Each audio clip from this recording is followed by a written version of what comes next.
India में और पूरे दूसरे देशों में भी लॉकडाउन लगने की पूरी संभावना है। जी हाँ, ये कोई मजाक नहीं है। हालात ही कुछ इस तरह के होते जा रहे हैं कि आगे लॉकडाउन लगने की संभावना तय लग रही है। पार्लियामेंट में मोदी जी ने भी इस बात को क्लियर किया है। अध्यक्ष जी, इस युद्ध के कारण दुनिया में जो कठिन हालात बने हैं, उनका प्रभाव लंबे समय तक बने रहने की आशंका है। इसलिए हमें तैयार रहना होगा, हमें एकजुट रहना होगा। जी हाँ, पीएम मोदी जी ने इस बात को क्लियर किया है कि कोरोना की तरह हमारे देश के ऊपर दोबारा से ये संकट आ रहा है। हमारे आस पड़ोस के जो देश हैं उनमें लगी हुई वार के कारण हमारे देश के ऊपर भी इसका गहरा असर पड़ रहा है और इसकी वजह से एनर्जी क्राइसिस जो है लॉकडाउन लग सकता है और इसके लिए हमें एकजुट होकर इस चुनौती का सामना करना पड़ेगा।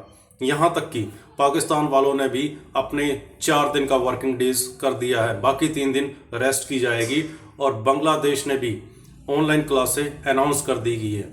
और ये ऐसा इसलिए किया जा रहा है कि जितना हो सके फ्यूल को सेव किया जाए, एनर्जी वेस्ट ना की जाए। यूएस में भी 5% जो फ्लाइटें हैं कट कर दी गई हैं और जो फ्लाइटें चल रही हैं उनका रेट इतना ज़्यादा हाई है कि लोग इतना ज़्यादा हाई रेट होने की वजह से फ़्लाइटें ले ही नहीं रहे और जो बाहर के देश के लोग हैं वो कारों को बहुत ही कम यूज़ कर रहे हैं। तो इन सब बातों से पता लगता है कि एनर्जी लॉकडाउन लगने वाला है। इस चीज़ को आप अपने आसपास भी महसूस कर सकते हो। बहुत से होटल हैं जो बंद हो चुके हैं।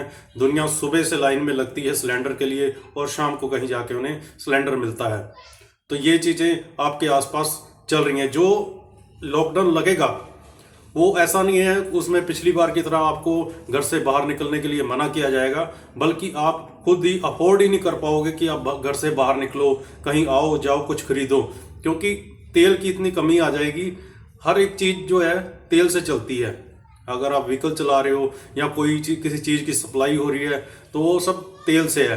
तो चीज़ें इतनी महंगी हो जाएंगी कि आप अफोर्ड ही नहीं कर पाओगे कि आप वो चीज़ें ले सको या कहीं ट्रैवल कर सको। ये सब चीज़ें डराने के लिए नहीं है, लेकिन आपको आगे के लिए तैयार रहना पड़ेगा। इन सब की चीज़ों के लिए अपनी सेविंग को बना कर रखें।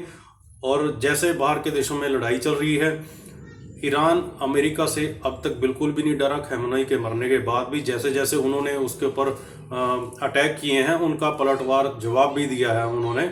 और स्ट्रेट ऑफ हार्मोज से जितने भी जो शिप निकल रहे हैं उनके ऊपर अच्छा खासा टैक्स भी लिया जा रहा है और ईरान जो है अच्छी खासी कमाई कर रहा है। अगर ये युद्ध इसी तरह से चलता रहा तो ये लॉकडाउन जरूर लगेगा और अगर ये युद्ध रुक जाता है तो आने वाले टाइम में स्थिति में सुधार जल्दी ही होगा।